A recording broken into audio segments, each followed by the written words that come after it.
පින්වත්නි, මේ අනගාരിക සම්මා සම්බුද්ධ ශාසනය හරිම අසිරිමත්. යමෙක් සත්පුරුෂ භූමියක පිහිටලා සත්පුරුෂ චේතනාවෙන් දෙවි මිනිසුන්ට යහපත පිණිස මේ සම්බුද්ධ ශාසනයේ සත්පුරුෂ වැඩ කරනවා නම් පින්වත්නි, මේ ස්වභාව ධර්මයේ පවා ඒ සත්පුරුෂ චේතනාවට උපකාර කරනවා. පහුගිය කාලේ අපි දන්නවා, ඔබ හැම දෙනාම දන්නවා, මත්ත ලංගී රස මහා සෑය ගොඩනගද්දී රුහුණු මාගම් පත්තුවේ රුහුණේ වේරිච්චි කර්කශ වෙච්චි මහ පොළව දැඩි අවු රශ්මියෙන් පුපුරලා මහ පොළව ඉරිතලා ගිහිල්ලා අහසින් දිය බිඳුවක් යදින තරම් ඊටාම දරුණු විදිහට තද පෑවිල්ලක් තියෙන වියලි පළාතක්. ඒ අවස්ථාවේදී අපිට ලැබිච්ච දිය උල්පතෙන් අපි මහා සෑය ගොඩනගන අතර දැඩි අවු රශ්මියත් එක්ක පින්වත්නි, අපිට ඒ මහා සෑය සුගන්ධ කුටිය, ඒ මහා විහාර කර්මාන්තේ,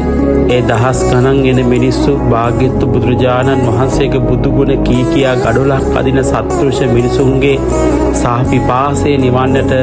පැම්පොදක් ලබා දීමේ දුෂ්කරතාවයක් ඒ ලැබිච්ච දිය උල්පතේ අඩුවක් ලැබුණා. පින්වතුනි,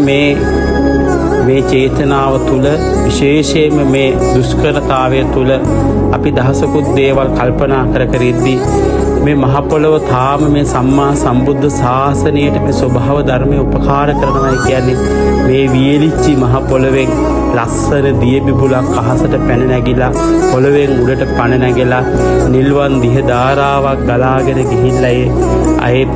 පැන නැගිච්ච දිය බිබුල තුලින් අද සිසිල් ජලය මේ මහා විහාර කර්මාන්තේ ගොඩනගන්න ලබා දෙනවා.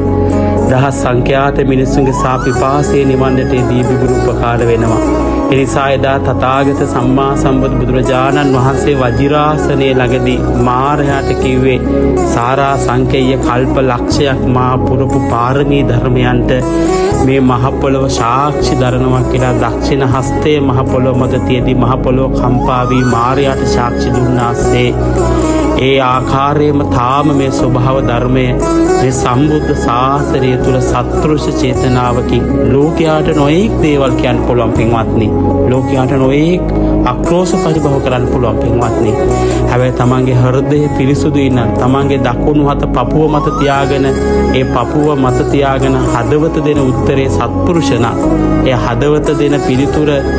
අවංක නම්, සත්‍යවාදී නම්, ලෝකයා මොනවා කිව්වත් ඔබ සැලෙන්න එපා. නිසා මම දැකපු අත්දැකීමෙන් දැකපු දෙයක් තමයි එදා මේ ඔබ දකින්න, විශේෂයෙන්ම ඔබට මත්ත ලංගි රස පොදුමට ආවතින් දැක බලා ගන්න පුළුවන් ඒ නිල්